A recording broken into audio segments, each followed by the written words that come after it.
El agujero azul de Santa Rosa, aparentemente un estanque modesto en el desierto de Nuevo México, oculta bajo su superficie una gran rejilla metálica que resguarda una caverna submarina. Esta barrera, colocada por razones inquietantes, revela un pasado terrorífico. En este video, exploraremos los horrores que motivaron su instalación y las catastróficas consecuencias de ignorar su advertencia.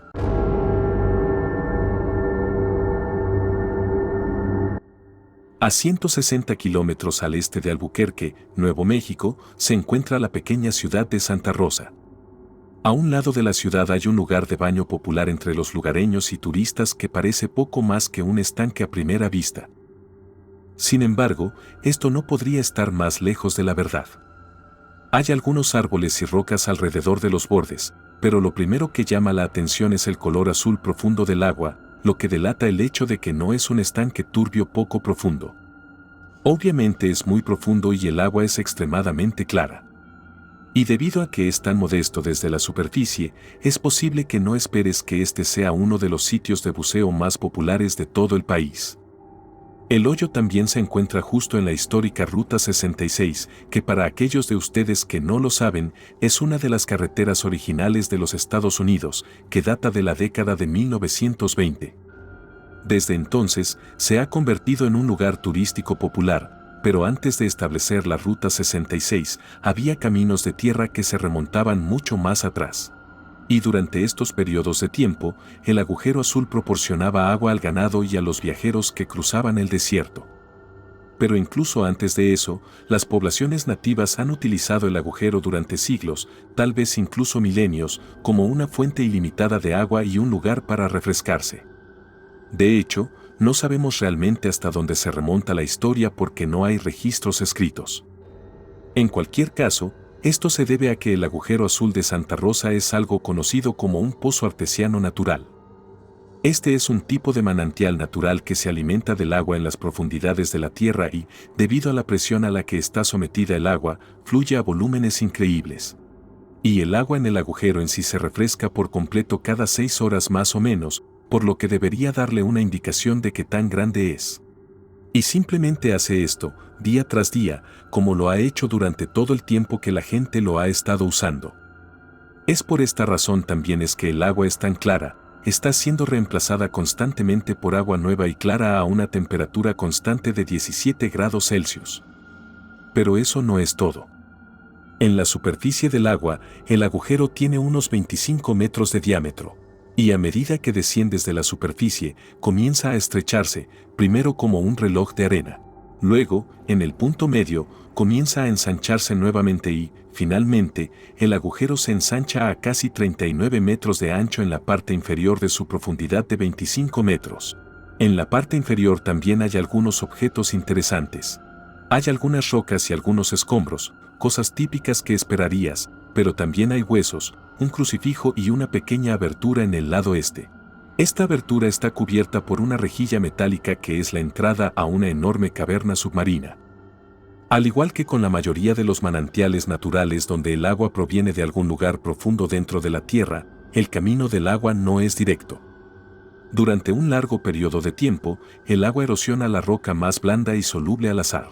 Esto a veces crea habitaciones y pasillos enormes, y otras veces, solo el más pequeño de los apretujos. Realmente no se puede saber desde afuera cómo se verá una cueva hasta que entras.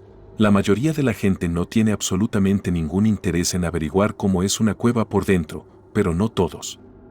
Y desafortunadamente, la rejilla que bloqueaba la entrada no siempre estaba allí. Cada año, miles de estudiantes vienen de todo el país para bucear en el agujero azul de Santa Rosa. El agua es clara, la temperatura es estable y no hay corrientes de las que los buzos deban preocuparse. Es como una gran piscina con condiciones perfectas para aprender, lo cual es parte de la razón por la que es tan popular. En marzo de 1976, 10 estudiantes y su instructor se detuvieron en el estacionamiento del centro de visitantes, listos para aprovechar estas condiciones. Como estudiantes de la Universidad de Oklahoma, planeaban hacer algo de fotografía submarina como parte de una de sus clases. Alrededor de las 10:30 de la mañana, todos tenían su equipo de buceo puesto y 2 estudiantes, Mike y David, se metieron en el agua con todos los demás.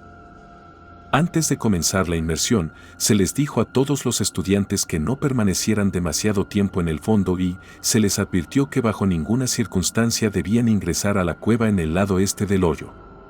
Luego, después de las instrucciones, todos comenzaron a descender y explorar el agua. Para algunos de los estudiantes, esa advertencia fue más como una invitación. Muy pronto, David y Mike se dirigieron al fondo para mirar a su alrededor y antes de que se dieran cuenta, estaban flotando frente a la pequeña abertura de 4 pies. Eventualmente, su curiosidad se apoderó de ellos y se hicieron señas unos a otros para que entraran y lo vieran. Desde la entrada, la cueva desciende en línea recta unos 4 metros y de inmediato, el entorno es muy diferente. El espacio es más reducido, y las paredes y el suelo son irregulares y arenosos, no es el agua cristalina como la anterior. Aún así, siguieron adelante y en la parte inferior de la caída de 4 metros hay un gran pasillo que se divide hacia adelante y hacia atrás en un ángulo de 60 grados. Detrás de ellos, la cueva era un callejón sin salida, pero frente a ellos, la cueva descendía aún más y se dividía en varias habitaciones. Ahora, aunque estos túneles tienen un tamaño decente, sin la capacitación adecuada, los buzos pueden perturbar demasiado el agua accidentalmente con la forma en que nadan. Esto remueve la arena y el limo en el fondo. También es fácil no darse cuenta de que estás haciendo esto porque estás mirando frente a ti mientras exploras. No es hasta que te das la vuelta que te das cuenta de que has oscurecido por completo el camino de salida.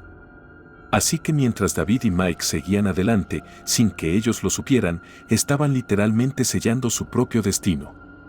Finalmente, cuando se dieron la vuelta, no tenían ni idea de dónde estaba el camino de regreso. Desde su punto de vista, era solo una gran nube de polvo frente a ellos. Y al entrar en una nube como esa, pierdes todo sentido de la dirección y no tienes ni idea de qué dirección es hacia arriba y hacia abajo en los túneles sinuosos aleatorios. Aquí es donde suele entrar el pánico. Comienzas a tener ese hoyo en el estómago mientras te mueves a ciegas a través del limo, sabiendo que cometiste un gran error y que solo te queda una cantidad limitada de aire. Y antes de que te des cuenta, estás respirando tan fuerte que estás hiperventilando y te estás moviendo mucho más rápido de lo que deberías estar en pánico.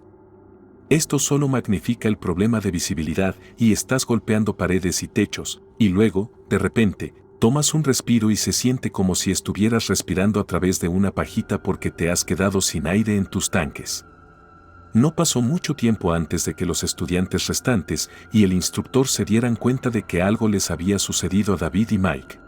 Poco después, comenzó la recuperación de los cuerpos. En la tarde del mismo día en que David y Mike entraron en la cueva, los buzos de rescate descendieron a la entrada de la cueva y corrieron una línea de 30 metros para buscarlos. A diferencia de los dos estudiantes, esto les permitió encontrar el camino de regreso, incluso si el camino estaba lleno de sedimentos. Durante esta búsqueda, encontrarían el cuerpo de Mike cerca de la entrada de una de las muchas habitaciones que tiene la cueva y que se ramifican desde el pasillo principal. Sin embargo, llevaría mucho más tiempo encontrar a David. En ese momento, el buceo en cuevas estaba en pañales, incluso los equipos de rescate estaban compuestos principalmente por voluntarios. Muchos de ellos ni siquiera entraban por lo malas que eran las condiciones. La profundidad era un problema, pero más allá de la profundidad, la cueva es lo suficientemente pequeña como para que solo tuviera sentido enviar a una persona a la vez. Durante los siguientes días, el equipo llegaría hasta 55 metros de profundidad, es decir, más del doble de la profundidad de donde comienza la cueva. Durante esto, un buzo de rescate finalmente llegó al final de un gran pasillo. Luego, alumbró con una potente linterna para iluminar la habitación, pero debido a lo grande que era la cámara, ni siquiera podía ver el fondo. Sin embargo, tal vez la parte más aterradora de todo durante la búsqueda fue que las burbujas que los buzos estaban expulsando estaban desprendiendo rocas del techo. En un caso, un buzo fue golpeado en la espalda por una roca de aproximadamente medio metro de ancho. En otro caso, un buzo fue rozado por uno que tenía casi 1 metro de ancho y, probablemente cientos de kilos mientras vadeaba los túneles oscuros. Finalmente, 4 días después, el día 14, la búsqueda se suspendió cuando el agua se volvió demasiado turbia debido a los cambios en la presión en la superficie. Después, se bajó una rejilla de metal de 136 kilos sobre la entrada para evitar que alguien más entrara. Y no sería hasta más de un mes después cuando la rejilla fue retirada temporalmente y el cuerpo de David fue finalmente localizado. Increíblemente, estaba a solo 39 metros de profundidad, que en realidad no es tan profundo en comparación con lo lejos que había llegado el rescate. Eran tantas habitaciones, ramificaciones y grietas que había que revisar. Finalmente, después de eso, la rejilla se volvió a instalar donde permaneció durante casi 40 años. Después de 37 años, Sean Thompson, un buzo de la Marina, finalmente recibió autorización para mapear y explorar la cueva que había permanecido sellada durante todo ese tiempo. Sin embargo, lamentablemente, encontró su trágico final dentro de la cueva en circunstancias similares. Así que, en última instancia, se decidió que la cueva era demasiado peligrosa y se instaló una nueva rejilla sobre la entrada, sellándola para siempre. El agujero azul de Santa Rosa, sin embargo, sigue siendo un sitio de buceo seguro y popular y un lugar para nadar hasta el día de hoy. Si has llegado hasta este punto, muchas gracias por tu atención. Si tienes alguna sugerencia para una historia, no dudes en dejar tu comentario. Gracias nuevamente por estar aquí, espero verte en la próxima ocasión.